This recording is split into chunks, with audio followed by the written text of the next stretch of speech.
Good evening, everyone. Welcome to the Senior Living 411 series. My name is Desiree King, and I'm the co-founder of Senior Living 411.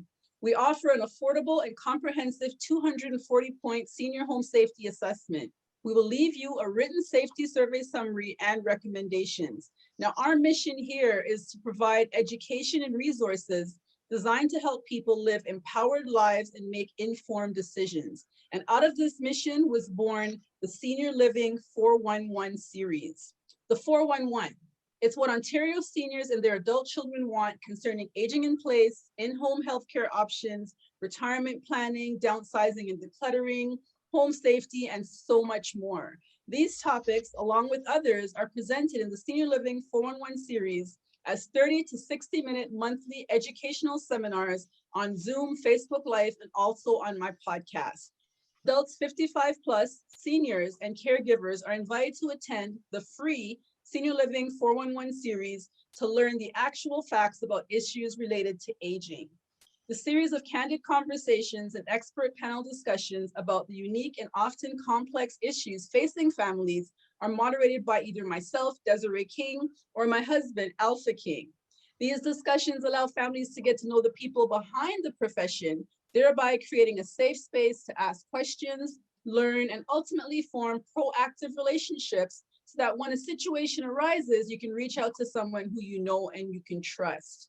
Today's topic is the 411 on home health and in-home healthcare options, with a focus on Livewell Pathway Healthcare Services. Now, Livewell Pathway is a proud Canadian home healthcare company dedicated to enhancing the quality of life of seniors and those living with temporary, progressive, or chronic illnesses and diseases.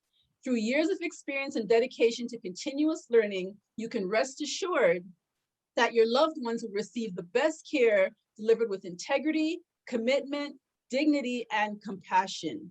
Joining me today, I have two of the representatives from Livewell Pathway. I have Miss Pauline Smiley and I have Miss Lorna King-Bobb. Welcome to the show, you guys. Thank you. Thank you. All right. Awesome. So before we go into the discussion, let me just give you a little bit of background on who these people are. So Pauline Smiley is the Administrative Director of Livewell Pathway Healthcare Services. Pauline is a certified elder care planning counselor and an aging in place specialist, and she's also a senior real estate specialist. Her extensive background in business and well-rounded knowledge for the healthcare industry, home care industry, makes Livewell Pathway uniquely positioned to help you navigate your healthcare challenges. She's also the owner and principal broker of Livewell Mortgage Plus. Pauline believes that the role of a caregiver, while challenging, is a privilege that should be embraced. And then Ms. Lorna King-Bobb. Lorna is no stranger to the show, as she has joined us for several different topics. Lorna possesses over 40 years of experience in the healthcare industry. She is an RN with a Bachelor of Nursing degree from New Brunswick and a Master's of Arts and Master's of Education from Central Michigan University. She's also the Director of Care and Education with Livewell Pathway. Lorna, one of my favorite phrases, believes that your health is your wealth. Again, welcome to the show, you guys, and thank you for taking your time to meet with me today. Thank you. All right, so Pauline, my first question really is to you. Tell me about your journey to where you are right now with Livewell Pathway. What brought you here? Wow. So my background is in banking, 30 years plus. And about 6 years ago, I came across a PSW who wanted to start a home care business and was looking for someone to collaborate with that had the business strength. I had an office space that I was looking for someone to share, and obviously I'm an entrepreneur, love business, and we decided to collaborate. And that's where it was birthed. And over the years, I've learned so much about the space. I fell in love with the space. And I believe being in the senior space in 2021 is the place to be. It's a very unique space to be in for business, as well as just to give back to the seniors community. As we know, the Canadian population is so much older. So it is a great space to be in, and I absolutely, absolutely love it. Yeah, it's funny because everyone I speak to, myself including, our pathway towards where we are now, working it with elder care, is always something far-fetched where we'd never think we'd end up here, but we have. And it's funny where your path leads you to a place of passion and real fulfillment and servitude as well. Lorna, what inspired you to become a nurse, an educator, and so much more? When I was growing up, anybody who gets sick, my mom would call me and I would have to think or discern how to take care of that person. So therefore, I created my own medicine. And at that time, I was in St. Vincent before I went to England to do nursing. So then I developed such a passion for that industry that it just, everything I thought about was nursing, helping others, especially the seniors. Wow, what an inspiring story. Very inspiring. So your mother seemed to have seen something in you, that you had a healing hand, so to speak. Yeah, that I didn't see in myself. Right, right, right. So Livewell Pathway, interesting name. What's the meaning behind the name? Either one of you, go ahead. Well, I could jump at that. Love the word live well. My driver's license is live well. Both my companies start with live well. Just believe that we get to go through this path once. And whatever you do, you need to do it well. Whether it's serving others or serving yourself, you need to do it well. Pathway means that if you're looking for healthcare services, you go through Livewell. So it is the pathway to wholesomeness for seniors or for healthcare. Our dream is to be a household name and to be a one-stop shop for all things related to care for seniors. Wow, And I think, I got sorry, goosebumps as you said that. Go ahead, Lorna. when I think of pathway, being in the industry and teaching the industry, there's several pathways that are very unique to healing disease processes, and it's so adequately placed. And I see pathway as the pathway to care and wholeness. So there are various pathways one needs to take, whether it's naturopathic, whether it's medicine, whether it's surgery, whatever that pathway takes you to wholeness, it is the pathway. And this is how I treat the business, because everyone is unique and is an individual. And what would satisfy one would not satisfy the other, because we are all coming from different pathways in life. Yep, yep. And I can definitely, I was going to actually say that before it's ages and stages as well. So, it has nothing to do with, because you're this age, you need this path, because you can have a person who's older and less healthier than, and better health than a younger person. So it definitely is looking at a holistic view of healthcare. Lorna, there is a distinct difference, as you say, between home care and home health care. What is the difference? Okay, so home care, private care, and personal care are all one and the same thing. It's just that it's interchangeable. Home care is an invaluable resource, and research has shown that over 77% of seniors prefer to remain in their homes. Home care to me is a relationship that we all with aging parents should be aware of. It is support services that meets the fundamental needs of our aging seniors and will allow the individual senior to live safely and independently at home. An example of home care could be an aging senior who's lonely, frequently falls, has dementia or a chronic health issue, and is recovering from a medical setback. Home care, though, what is specific to home care is the care that you receive. Anyone can give home care. The doctor doesn't have to order home care. Home care could be a companion care where the companion is with the patient, the senior, because she's lonely, can read to the senior, talk to the senior, walk with the senior, do housekeeping, make food for the seniors, and the list goes on. However, with home health care, it's various services put together. It's very unique, but it only applies to licensed practitioners or professionals, such as the registered nurse, the registered practical nurse. A doctor would have to certify this care. You might have occupational therapists, physiotherapists who come in their home to give them care. And it's a specialized skill. It's a clinical medical skill when compared to the non-medical skill in the home care. So when I talk about home health care, it's defined skills, clinical skills. It's like a hospital at home. Wow. Where the patient can get injections, insulin, wound care, trach care, colostomy care, and all these critical care are monitored and assessed in the home by a certified diploma nurse or a nurse with master's degree or anything of the sort.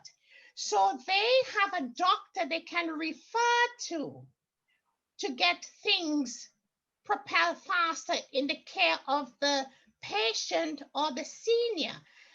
And some of the patient who would get home care are the patient who might be in congestive heart failure, patient who have cancer, and that's referred to as palliative or hospice care, where they're in pain and need needles all the time to alleviate the pain. They might need intravenous to be running, and sometimes AIDS or HIV care, or patients who are at the last, they're terminal. There is nothing they can do for them. They've given them months or weeks to live. So you need that assessment skill by the RN with that patient. And it's like a supportive care because they're terminally ill. So family wants to be around to bring comfort, and that patient would be in the familiar environment so that they can die with family members around. However, the other side to that is that it can be home health care that allows someone to get better, but not for a long time. But the care that is needed is a more streamlined to that patient in the quiet of a home. Okay, so basically what you're saying is that home care is what we usually see when we have, say, a PSW, Yes. the more companionship and grooming and that type of thing. Right. And the specialized home health care is when you see the nurses coming in and all these different skill sets that you explained. And that's important that we know the difference, because most people would probably just lump it all into one thing, right? So it's important to know that that is available. Pauline, you were giving me an example of this. Can you go ahead and share that with us? Yeah. When you get into home health care, generally you're working with a team, a care team. So doctors, occupational therapists, nurses. And I was citing an example of a client we had that was doing LASIK at home. So we had to have RNs or RPNs 24 hours on this client and on the phone with the doctor every day and things like that. Very specialized care. So just so that our audience understands, what exactly is LASIK?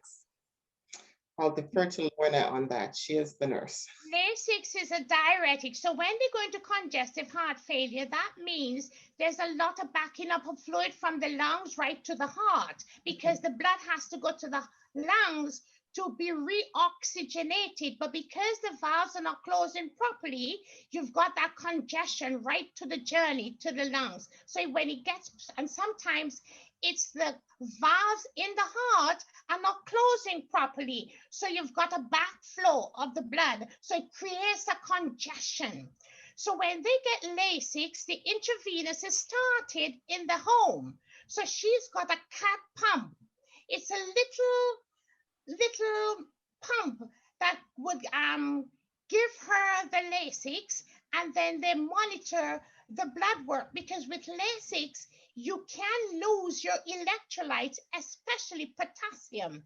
So that's being monitored twice a week, and then there's a doctor that follows up with that result, and we call the doctor, and he then tell us what medication to give to offset that low potassium or electrolytes. Wow. And So, sometimes he comes in to see the patient, to put an eye on the patient to see that she is in the right frame. mhm. So over the past 2 years, and really as of late, I'm seeing more and more articles in the news with government discussions on bringing the hospital to the home and seniors aging in place. And this is not to say that anything has changed, because it's always been the desires of the aging to be at home, but they're just, I think, trying to form more of a framework for it. And there are certain places like Australia where this is already in place. So do you think that as far as healthcare goes in Canada, is this a step in the right direction then on this whole concept of bringing the hospital into the home, like what you're talking about, this level of care with home health care? Yes, it is. And it has started already. It's been done many years now, because there's some people who are demanding, especially when you're terminal, and it's just comfort measures. Why would you want to be in a hospital when there is other patients in emerge who needs a bed? And sometimes I find patients recover and do better when they're home in their own environment with their loved ones around, because they can have conversation. It's not as noisy. You go to bed when you want to, you eat what you want. It gives them that independence. So I find all of this contribute to such good mental health, that it allows the patient her own independence, and she can sleep when she wants or anything of the sort. So I find they improve. And sometimes the patient who was told that she only has 5 months to live years, just because of that home health care. Mhm. And especially, I think an important factor that is isolation. That is something I think that hugely contributes to it, as well. As you're saying, you have the family around you, as opposed to just you being in a room, and whenever the nurse or the doctor comes in, that's probably the extent of your, your interaction with anyone else, right? Because I mean, especially during COVID, we've seen the effects of isolation. I mean, for myself, we're in the process of moving my mother-in-law, as you know, from being in a retirement residence back into the home for that same reason, is to improve the interaction, for her to have it and not have the isolation, and also to get what we consider to be better care as well. So definitely it is a step in the right direction. Lorna, what other types of, like, so you do offer this type of, obviously you're speaking so extensively in it, you do offer home healthcare then, so you do have skilled nurses, and you do work with this healthcare team if necessary to provide these services. What other type of services do you offer as well? So we offer home health care, all skills. Like, because I teach nursing, I'm able to educate my qualified nurses, RNs, to do this care, and I do it with them, for example, trach care.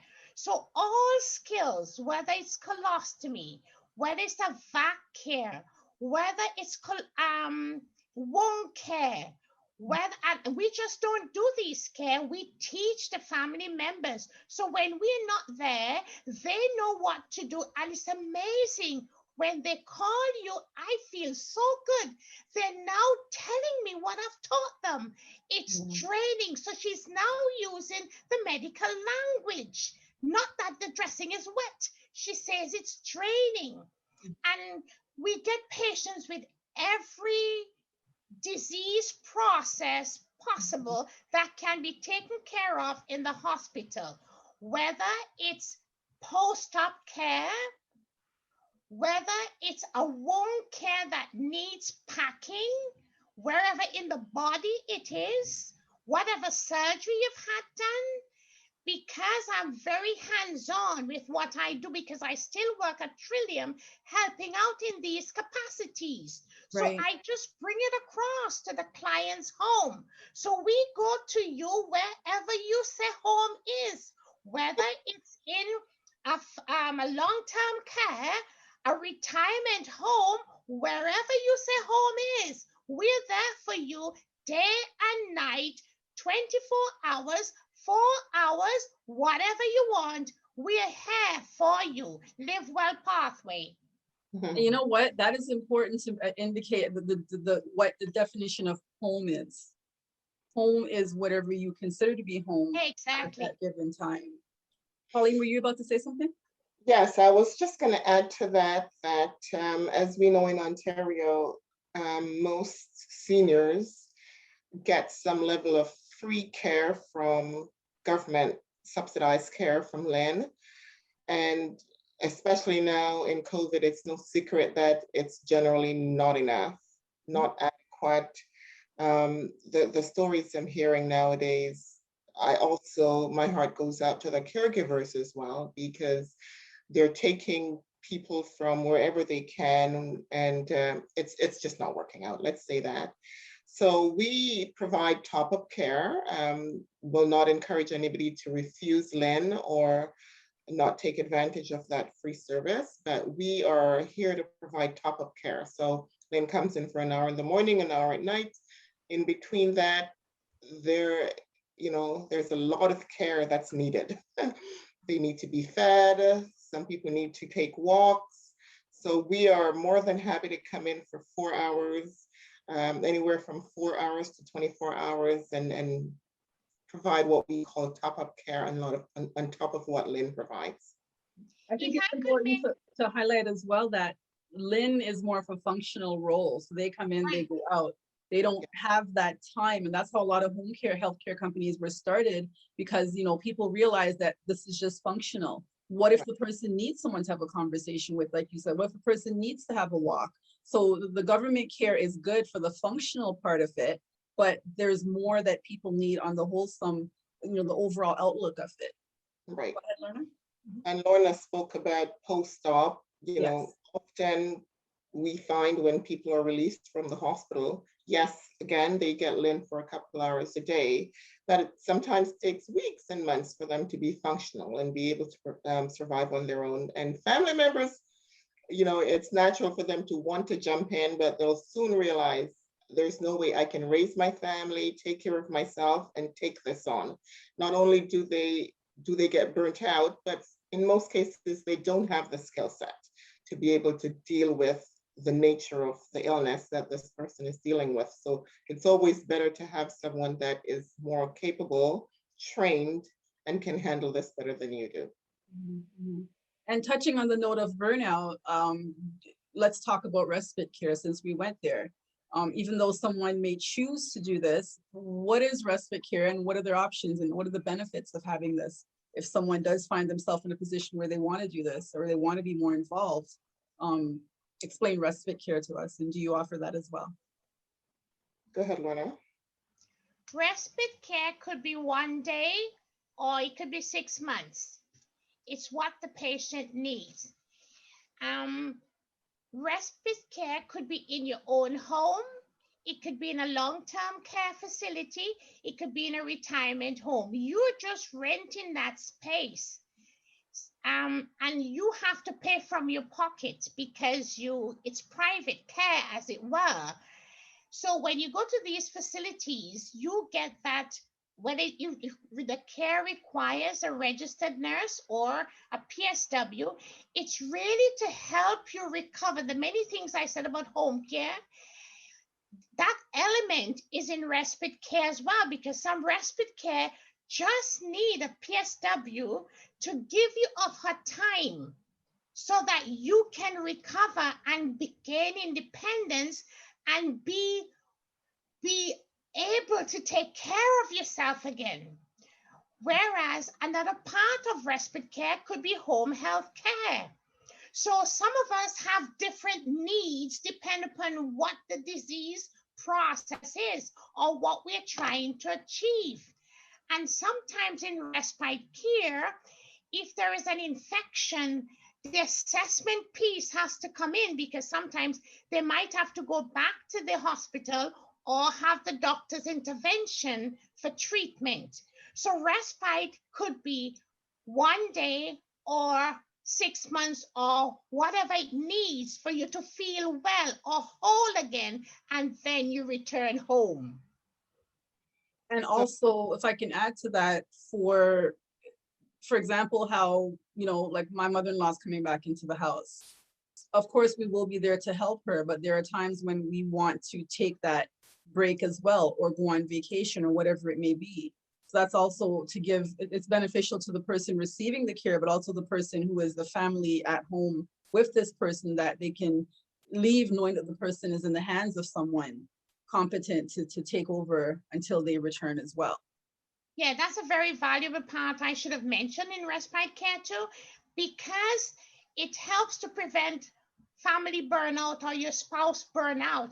And they just need to go and have their hair done or have dinner with friends. And this is where respite comes in, so that the other part of the spectrum, whether it's your husband or a friend or your loved one, they do have their independence because you now take over and allow them that mental freedom that they can do what they want to do. Yes. And that is important as well, because you can't be good for your loved one caring for them. If you're yourself breakdown, then you have a double challenge in the house, right? So it's definitely essential. What about and I know we've had discussions all on Alzheimer's and dementia before. Is there a difference in the type of care that one would receive if they had an aging parent who had either one of these, or one of these, anything within that spectrum? Do you have specialized nurses or PSWs to Yes. provide that care? So most or all of our nurses, because the Alzheimer's Association offers these courses free of charge. So all my nurses have the de-escalation of the Alzheimer's behaviors as they go into the later stages, and also how to walk away, but look and make sure that they're safe in what they're doing, and how not to take what they say personally. And I emphasize that when I teach them, especially in my interviews, because my interviews is like an interrogation. If she tells you something that really upsets you, this is not her, it is the disease, it's the it. And this is exactly what I tell them. Do not use it to get angry with her. This is a disease process. She cannot help herself.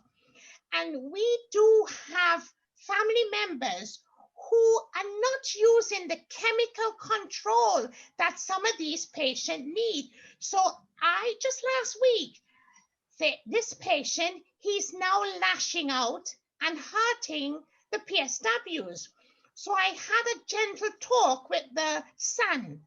He doesn't want to give his father medication. So I had to tell him the rationale behind the medication and the benefits of the medication, because even him, he's been hurt by his father. But when they do not know, they do not know. So when you bring this knowledge and tell him how to utilize his doctor and how to frame it, what to say, I do all of that with our clients so the doctor can get the true picture. I even volunteer myself and sometimes talk to the doctor and tell him what my observations are. And I even make suggestions. Being an English nurse, you can diagnose, you can make suggestions. That doesn't mean the doctor is going to listen to me, but he's going to get the bigger picture. And that allows him to come on board and order. And most of the time, I do get them to order, whether it's the Seroquel or whatever, to help calm down this client so that we can adequately care for him to prevent bed sores. And let's go into that. Bed sores. You notice that your parents, your loved ones, whoever it is not getting enough activity. They're just, whether for it be depression or pain or whatever the reason is, what is the risk of running when the person's just staying in bed or staying in one position all day long? So, for example, if they're in the bed all the time and they're not being turned, seniors, the adipose tissue under their skin is very thin, almost to nothing. So they don't have a cushion. So these bony prominences like the coccyx behind the ears, their elbows, their hip bone, there's about 21 or 22 areas or 200, I think, but there's so many areas that they can develop ulcers, bed sores, that this takes away so much from them. That this alone, not the Alzheimer's, but the bed sore can kill them.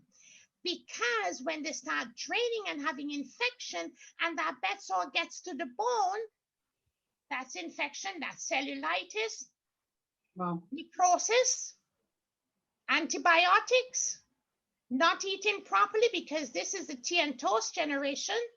Bodies are not well nourished, and they succumb to that. It's funny, what I'm really hearing you say, and not to interrupt you in this full conversation, what is striking me is that from a family member perspective, having a loved one, even if you have the time where you say you want to enlist yourself as the caregiver, you should enroll some outside services to have a professional oversee or assist you in what you're doing, because all these things you're speaking about, a general person, a general layman will not know. They will not know the risk of this happening. So home health care is something that you should enlist the services of. If I could say something, I know people are looking at affordability, money. I have to say this. Health is wealth. I would rather you not die of guilt and use the money to care for mom or dad. That money is mom or dad's money, not yours. Not you use the money to give them their last best days in their lives. So have someone who can really care for them, so that you would enjoy your life as well and could tell yourself and to tell others what you've done. You have a story. Tell others how satisfied you are with what you've done to care for your mother instead of pinching. It's too expensive. No, when you get some help from Lynn, it's not consistent. They come, they spend whatever time and they're gone.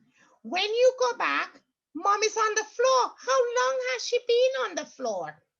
We've had patients who come in, they've been for 2 days on the floor, a fractured hip. Are you going to make you feel guilty for the rest of your life when you have all this money? Do not look at the money, for God's sake. Life is too short. Give them what they've worked all their lives for. Let them enjoy life before they die in such cruel state. No, it's dignity. It's growing old gracefully, giving them back that dignity as well. Even if they're not able to vocalize that for themselves, their brain is still functioning. Right. So it's eating them in from the inside out, almost, so to speak. So I think that is a responsibility we have as children, as anyone, as humans. Because I always say to people, and this is my favorite thing, I always say, you got to think of it like this. If aliens were to come and look down on us as humans and how we treat our elderly, what would they say? It's a good question. What would they say? Yeah. And if we look at that answer, we don't like what we see, then there needs to be a change made. I mean, as I look around right now, all these things are being exposed in, and I will say it, in long-term care and places like that, it's sad. It's pathetic, you know. So, and families, you're right. I mean, I've seen the best and the worst case scenarios. I've seen scenarios where I walk in and I'm like, wow, people have fully made their home a replica of a private hospital. That person is, I mean, the supplies, the down to the T, everything is there. The cleanliness level is bar none. And then I've looked at the worst case where people are hoarding, like you're saying, because they're waiting for that will, and their parents are suffering. Yep. Right? And we're all going to get there one day. Unless you die young, you're going to get there. So that's another thing as well. You treat others how you want to be treated, I think, is a very important aspect of putting it to it. And I'm so passionate about this. It's like, it's really, it's upsetting. And I know you've probably seen some of these cases as well, and you can only do so much. But these conversations are to let people know that, you know, there is help out there. And yes, it's going to cost money, but is there really a price you can put on caring for your loved one? Yeah. Right. And that we should mention as well, there is a benefit, because taxes are expensive, but if you get Lynn Care, whatever it may be, on the home health side, on the private side, you save on the HST once you have that case file, right? So there is a benefit savings wise, which can be huge. If you're getting 8 hours care 7 days a week, saving on that HST is huge. Yeah. Right. And leading into that, Lorna, when someone I don't want to say hire because it sounds so functional. When someone utilizes your services, is there a minimum number of hours that they have to obtain? Like, we try to be from 2 hours up, but really the minimum is 4 hours, because some of these caregivers, because I try to link you with the right and appropriate care, and sometimes they have to drive distances, because I don't want to give you any and anyone. I want to give you somebody who can solve or be there for that person in whatever capacity is necessary. And sometimes they have to drive distances. So by the time they get there, 1 hour, they're ready to turn back. So sometimes, and this is where the stinging going on as well. So sometimes I tell them honestly, could we up it? Because, and when I go in to do an assessment or consultation, I can truly see that person, just looking at that person in that state, they need mouth care, they need grooming, they need a good bath. So give me 3 hours to make that person smell like a rose and take that person out of bed. But what happened, and I sometimes let them know, let me utilize my skills. Pay me for my skills to produce something better than you're doing, to let your husband live again, so that you can share some memories. And sometimes it works and sometimes it doesn't, because they're fixing their minds what they're going to be doing.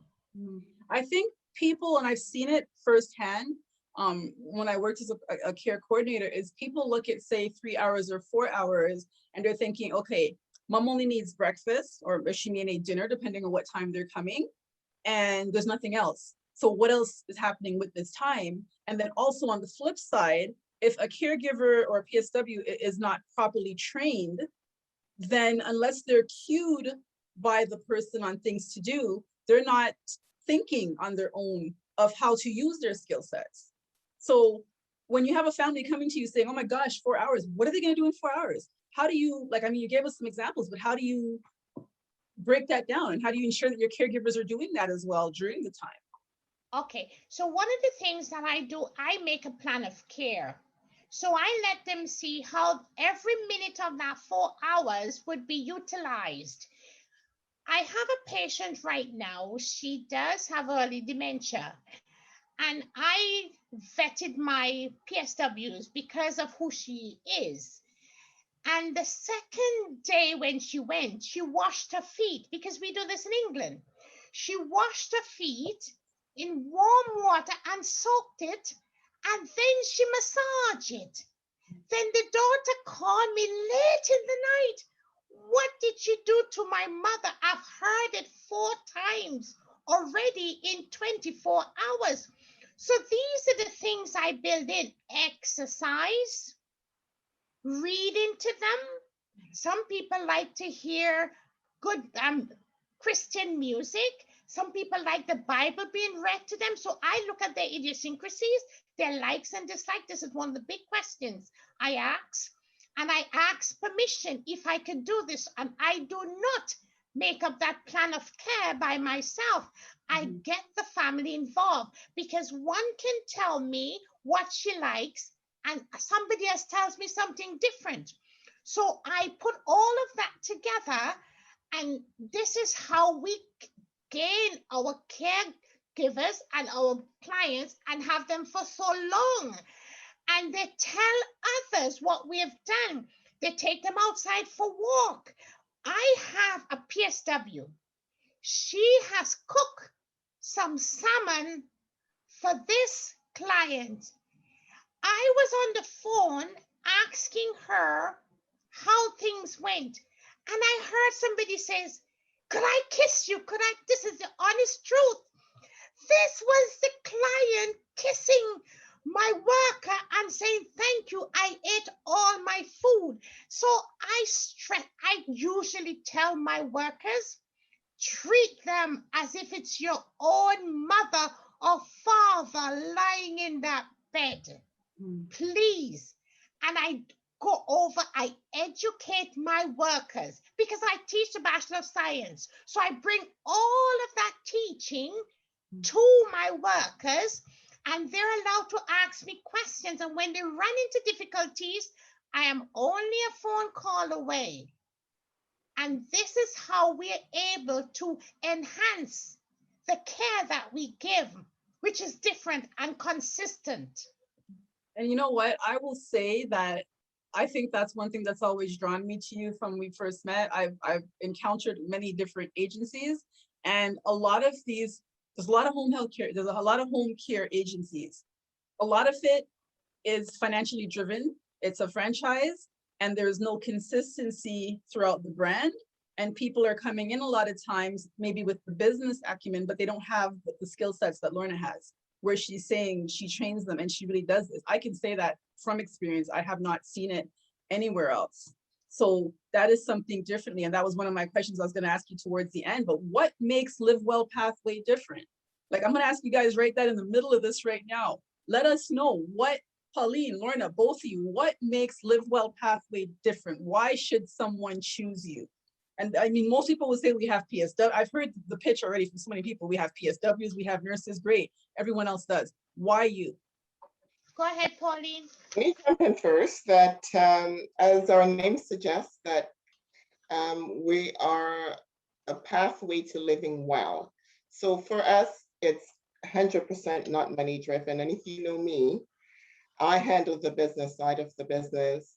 It's not about money. It's about caring. It's about loving what you do, treating people with dignity, and caring for our clients. And as Lorna says, nothing is done without education. Even our workers, they are impressed with how we stand by them.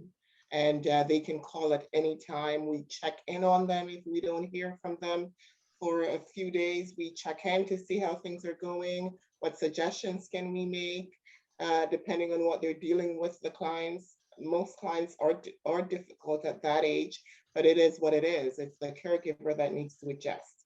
And when we're not able to, and if there's something we think we should talk to the primary caregiver of the family member about, we get them involved and make changes so everybody can have a good experience caring for this person.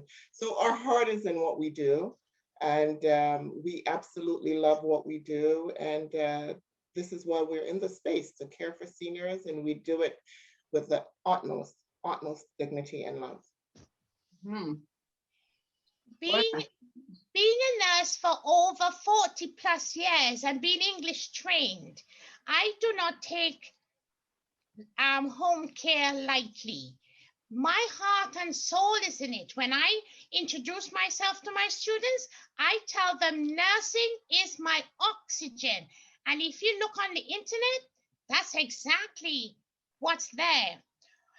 So we're there to, at Livewell Pathway, I have 40 years of medical, non-medical, surgical, and tertiary experiences. I used to be the one set up the work ethics for Lynn, when Lynn was CCSC, when patients are going home, because I put everything together and teach the patient. So my heart is in what I do. And I transpose this to my clients, their loved ones, and my caregivers. When I do an interview, they tell me I terrorize them. My interviews are very intentional because I tell them this is how we have an insurance liability. If I don't train you and something happens, I won't forgive myself because I know better. We try to educate our clients, and if we can't educate our clients, their loved ones, and I always get them involved on what we're doing and why we're doing. And this is why they call me when they run into problems. What should I tell the doctor? This is going on. My father is constipated. You should hear the things they said to me as if I'm their doctor. And I gladly answer them and I gladly make suggestions. So what I try to achieve is consistent, safe, independent care for my clients too, so that they can live again, so that they can enjoy life, so that they can say thank you again, so they can breathe again. And family members, when you hear them, just last week, when you hear this gentleman whose wife he said was roughed up by some agency or the other, and when my nurse came, she just ran to my nurse. He started crying to me, and to hear a man cry, it really breaks you to the core. Now he says, Lorna, I need more care because I told these people not to come back. So now we're there for a whole week instead of 3 days a week. And to be honest, when you love what you do and you love people, whether they're white, yellow, black, or white, even though you throw stones at me, it doesn't destroy me, as long as when I leave the house, you can tell me later down the road, I am so pleased with what you did to my father. Even sometimes when they pass, they call me to say thank you and let me know how good our care was. And that word consistent. Mom lived again. She had years added to her life. Mom was able to enjoy Christmas with them again just by the care offered. Please, we're human. We're only on a journey on earth. So let's make the best of life. Money cannot buy you. Sometimes you have the money and you can't even get a kidney. So let's enjoy the best of life. If you want ice cream for breakfast, I tell my workers, give them ice cream for breakfast. Give them what they want. They're in the last stages of life. And let's touch on the word consistent. I think that's an important thing to highlight with in-home care is that, like you said, Lynn, they come in, it can be anyone based on the shift and what the rotation is on that day. The good thing that you can guarantee, I would say, I can safely say with home care is that you have an assigned caregiver. So it's bad enough you're getting older and you've lost your independence, which is a struggle that anyone will have. But now you have a stranger caring for you in the most intimate way, and the stranger keeps changing. And then worse, you like things a certain way, and you now have to be frustrated having to explain to this new stranger how to do it, and they may not do it the right way. So consistency with aging and care is also, I think, quintessential for anybody to have as well. And I think a part of why we sort of insist in 4 hours is that workers, definitely, they have a life. A lot of them have families. They need a certain number of hours to survive. So if you want to keep them with 1 or 2 clients for consistency, they need to be getting enough hours to survive. And this is a part of why they run, a lot of workers work for more than one agency, and they are with so many different clients because they just need to amass the hours to be able to survive. So we take that into consideration in our conversations with clients, that if you want one person, then you got to give us hours that make sense. And let's look at that, especially with COVID. COVID has, I mean, let's talk on the caregiver side, what COVID has exposed, because like you said, most caregivers, I call it the caregiver hustle, is in working with several agencies, maybe a mix between retirement residences, long-term care facilities, and personal care. They can no longer do that in this time. So Yeah. they're struggling. So again, is that another difference I can safely, and this is on the caregiver side, I can safely say with your agencies, you try your best to give them that consistency. So you have a happy caregiver, of a happy client, a happy family, thereby having a happy Livewell pathway. Yes, yes. Sometimes we have to withdraw some PSWs because they do not understand the disease process, even though they've gone to the de-escalation and all of that. And if I hear my client says, I don't want, and I ask you why, oh, she's on the phone all the time. Okay, I'm going to talk to you once, and I'm going to challenge you. If I hear this again, I'll have to put someone else in your place. And I do let them know what I stand for. So in my interview, I don't wait until this happens. That's why my interview is so intentional. I am hiring you, but this person is paying you as well. So this is the care I need for her. And in the home, we have the care plan that they can follow, that the family members can see. The documentations are all there. If she didn't eat her lunch and what she didn't eat and so forth. So they see the process of care that we give. And sometimes, to be honest with you, Desiree, I have to pull others away because they're too aggressive. They're not genteel enough. And remember, people could be these clients are very sensitive. And when you go to different cultures, they could be very sensitive, do not understand. I do not want that confusion. I would rather remove that caregiver and bring in someone who can really understand what's at play and really try to be a part of that puzzle so that we achieve that wholeness, that wellness, that completeness. Right. And this is another question. If you have a family, say, that requires a caregiver 7 days a week, say 6 hours a day, obviously it's challenging for one caregiver to have that schedule. There's caregiver burnout. They have a life. They need a break to operate at their optimum level. So with a situation like that, do you then say cross-train another caregiver, or the person takes vacation or falls ill? Do you cross-train another caregiver who's also familiar with the family to come in and relieve this person? Yes, we do that. And I do ask if that person can go in and have some hands-on before we get to that emergency situation.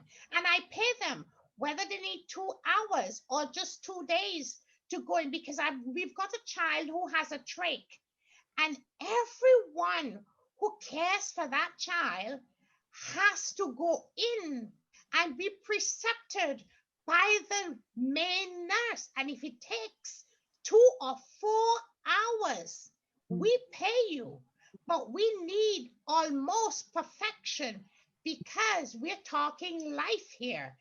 And when I follow up with you to get to the outcome, and I really hear you struggling, I would throw it at you. Do you think this is for you? Could you answer me honestly? Because sometimes they do want the job because we all have expense. But I'm not going to throw you in there. I need the money as well. But I need to safeguard you. I need to save that child. And I need my insurance not to be at stake here. So therefore, we have that conversation. And then I ask you to tell me honestly if you would rather step away from that because it's too intense. Yeah. Yeah. And you know what? We've highlighted so many key points in what an agency should do. Now, whether it be Livewell Pathway or another agency, I know people usually interview several different agencies. What are you think the top 5 components or questions that they should ask in this interview process to know if this is a good fit for them and their family? Go ahead, Pauline, and I'll just fit on. Yeah. Okay. So the question of consistency, the question of, are the caregivers left alone or do you follow up? Because a lot of agencies, they don't even do what we call an assessment, whether it's over the phone or in person with the client. We will never, ever, ever send a caregiver to a home until we talk to the primary caregiver and fully understand the scope Yeah. of the illness or what's necessary. So, so that's important to understand. Do you do an assessment in person or by phone? Do you stay in touch with your caregiver? Is there continuous training? And also, what's unique to us is that they can call us at any time with their questions. They're struggling with something, and we'll be behind them to help them through that process. And they generally learn so much from us and from the caregiver that they become better at dealing with the disease process. Um, and we're flexible in terms of time. We are flexible in terms of rates if it's long term. If you just want us for, 1 or 2 times, no, we're not going to. But if this assignment goes on for 6 months, a year, we can revisit our rates. It's a relationship. It's a Yes. relationship. I would think for my loved one, we want someone who's going to be with her from this point until, so definitely it's a relationship. And yeah, it's definitely important as well. Lorna, did you have anything to add to that? They have to be certificated. They have to come with a PSW certificate, and that include first aid and CPR. And it has to be updated, and it has to be a true certificate. We do background checks. So this is where the police background check comes in to see if they have any felony charges, any theft, any sexual offenses, and the list goes on. And I do a reference check. I do, whether it's the friend who referred me or facility or whomever, I do ask questions as to why you think I should hire this person. And I do ask them this question as well when I do my interview. Why you think I should hire you to take care of somebody's mother? And I get various answers, but I know what they're saying when they tell me this. I also look to see that they have a knowledge on COVID and the effect of COVID on the patient if they're not vaccinated. And that it's imperative that they swab every week. So we have a protocol that we follow so that we have to tick off all of this. And I tell them, I am not forcing you to do this, but it's a decision that you have to make because families are asking now, have they had their COVID vaccine? And I hear that more often. So I pass that on to my caregivers and the reason why. And I usually ask them for their experiences. So give me examples of some of the experiences that you've had. One of the questions when they go to the dementia patient, if the dementia guy turns to you and says, get out of my house, you whatever woman, would you leave the house? What would you do? And you can hear some culture, they hesitate. Some people answer me right off the bat. So this is where experience comes in. This allows me to make a candid decision. And I honestly tell them why I can't put them there. If the patient hits you, would you hit back the patient? I ask them this bluntly. Don't forget, everybody has a camera in their house. And if they see on the camera you hit their father or their mother, you can be sued, not Livewell Pathway. So I usually educate them widely not to be ignorant, because the law would still hold you guilty. And it's important to remember that the homeowner does not have to tell you that there's a camera. No. So operate as though there's always a camera watching, is what I say, right? And not because there's a camera, I mean, it's your own integrity, but operate as though there's always a camera watching, right? You know what, so just drawing back on this, Pauline, what are some of the challenges you see with clients? Because the cost of care does add up, let's just face it. What are some of the challenges and what are some of the options they have, I guess, from your mortgage experience on if the care is costly and they foresee this adding up?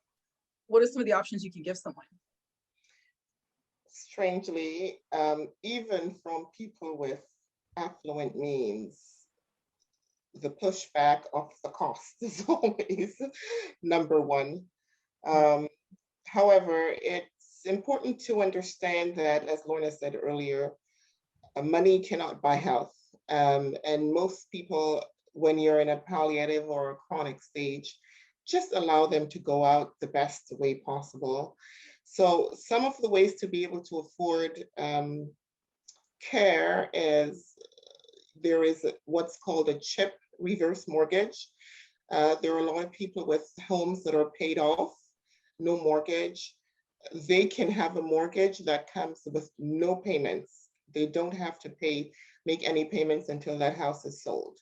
So that's one way to get some money out of the home so you can use it to pay for care.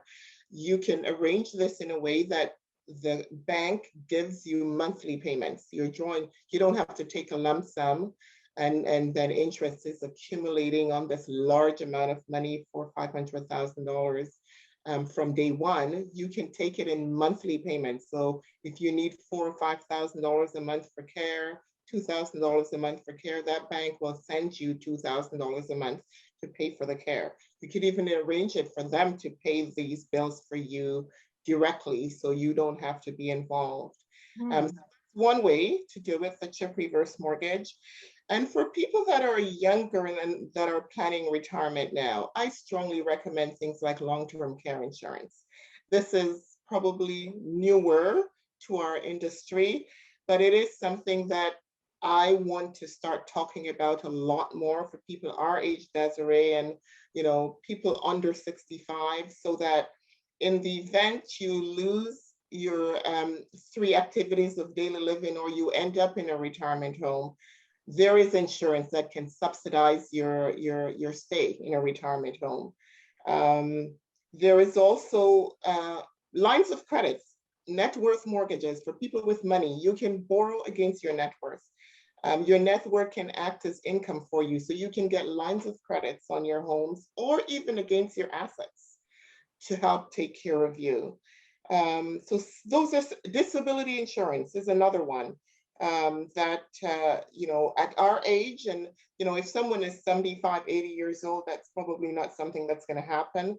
But for people that are planning for retirement, the children of the seniors we're taking care of, it is a very, very good option to look into long-term care insurance, disability insurance, critical care insurance, so that if something happens, there are funds there to help pay for your care. What I will say is, it's ironic you mentioned long-term care insurance, and I smiled when you said it because I actually had a show back in February or March where I spoke to someone who is a broker in that arena. And there are 2 main carriers of long-term care insurance right now. I'm not going to name either or. However, one of the main carriers, who is the preferred carrier, is pulling that product from the market within the next month or so. Why? Because not enough people are purchasing it. Exactly. So, you get what I'm saying, right? Okay. It is we need to promote. And I do think even if that carrier pulls it, you're going to see others get into that space sooner than later. But it is something that we should start promoting, because I've known personally people that took advantage of it, and it really works. It helps. Well, I've investigated it thoroughly, and that's a whole other conversation. But yeah, it is something that's beneficial, and definitely for someone in our age group to plan from now, because you don't know, there is no age to ailments, to sickness, to needing care, to losing, to needing more than 2 elements of care to be defined as someone needing care, right? So it definitely is something that's beneficial as well. What areas do you guys serve? Is it just limited to, say, Mississauga, Toronto, Ontario? What areas do you serve? I would say the greater Toronto area. So at this point, we're going from Hamilton to Bowmanville across that corridor. And then north, we will go as far as Richmond Hill.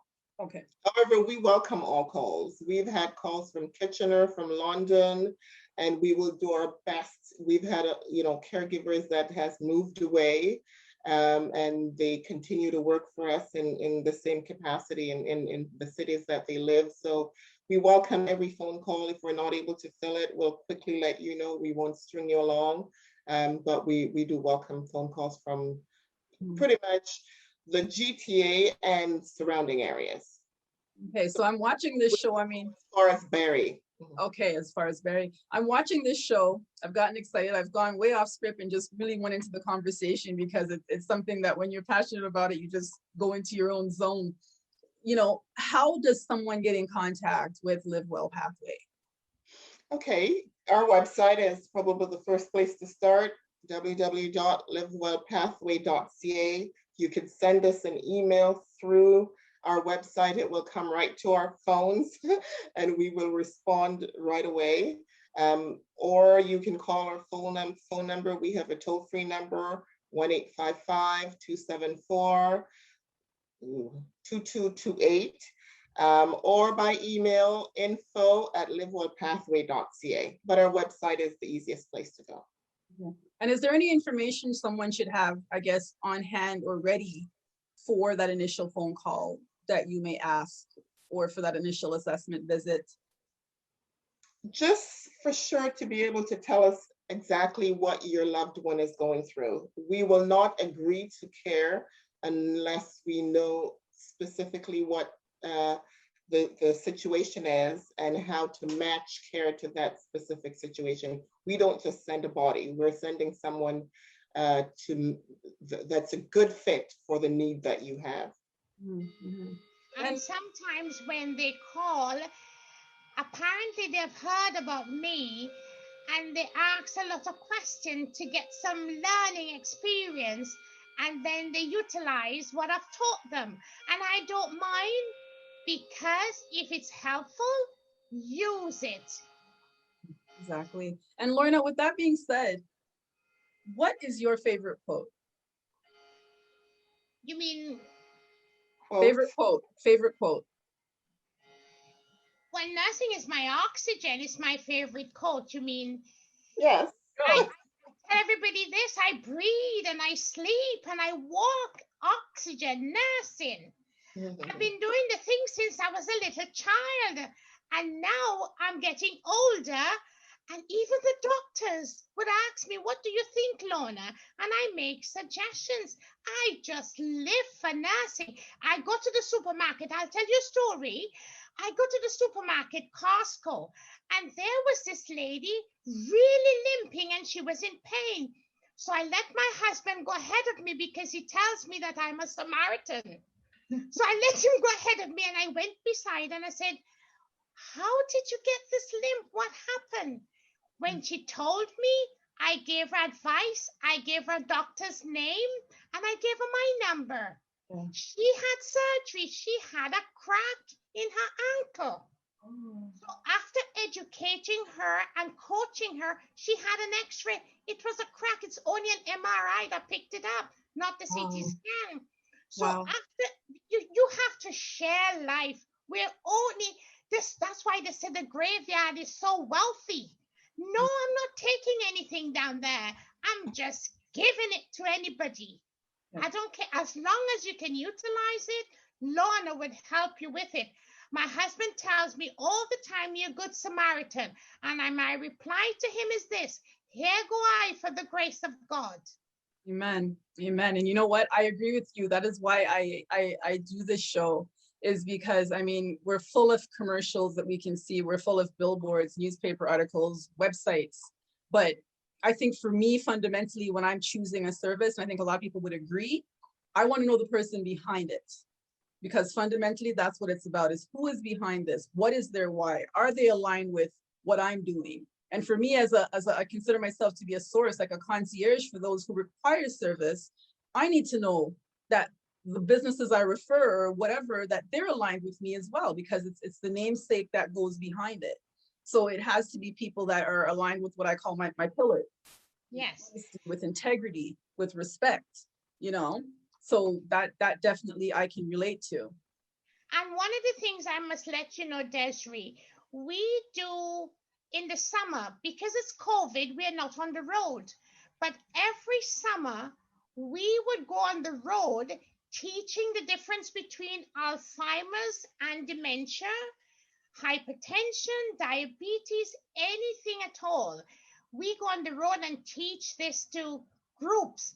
Like I know we do have a seniors care. Pauline can talk about this in Durham. Mm-hmm. And I go up there and do some teaching as well. And we do have speakers, as you do on 411. We Yes. have various speakers come in and educate our people who have seniors who are sick. And we try not to let them reinvent the wheel, so they can learn from others who have gone through the process they're going through. Pauline, you want to tell them about your seniors group? Yes, it's a caregiver support group. So it's primarily for people that are caring for their loved ones and finding it very difficult. So they come together as like-minded people sharing the same experience and learn from each other and support each other. And one of my favorite thing about that group is the friendships and the bonds that I've seen formed out of it. People would come in and they would be so beside themselves, not knowing how to care for their mother or their loved one, and just listening to someone else who has gone through or is going through the same thing, sharing ideas.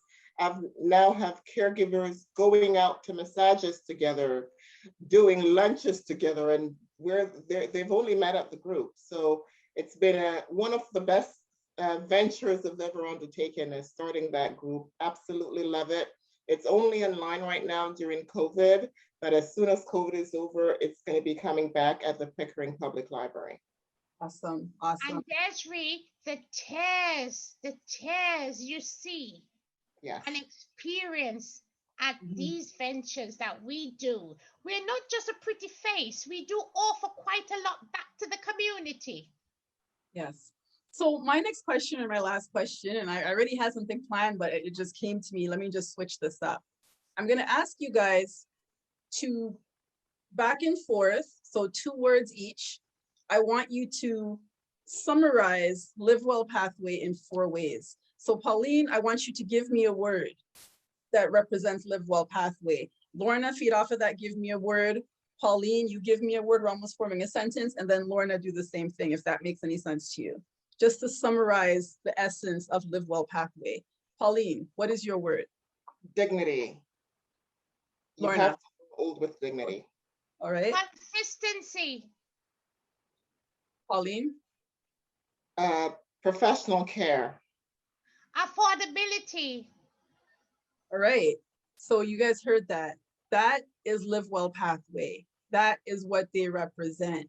And that is why you should give them a call if you're exploring your in-home care options. I want to thank both of you tonight for taking the time to have this discussion with me, for our viewers and our listeners to get to know the people behind Livewell Pathway. Thank you. It's been a wonderful, wonderful interview. And my next show, I will just put this in here, will be the 411 on Philips Lifeline Medical and Alert Services for Seniors. With over 45 plus years experience providing personal medical alert services to seniors throughout North America, Philips Lifeline is the leading provider of medical alert services in North America, having served over 7 million subscribers, and they continue to lead the industry in providing meaningful innovations like auto alert fall detection technology.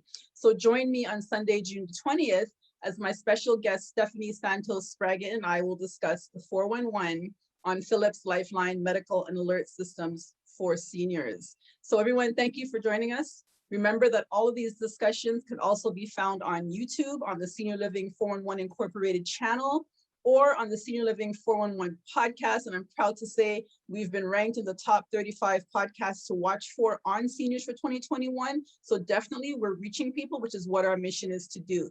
Please remember to like this podcast, share this broadcast, or subscribe to this broadcast, and follow the Senior Living 411 Incorporated Facebook page, or join the Senior Living 411 series private Facebook group. Thank you, Lorna, and thank you, Pauline. This has been great. I really, really appreciate you guys, doing this with me. Thank you as well. This has been great, and look forward to doing this again. Thank you kindly. I really enjoyed.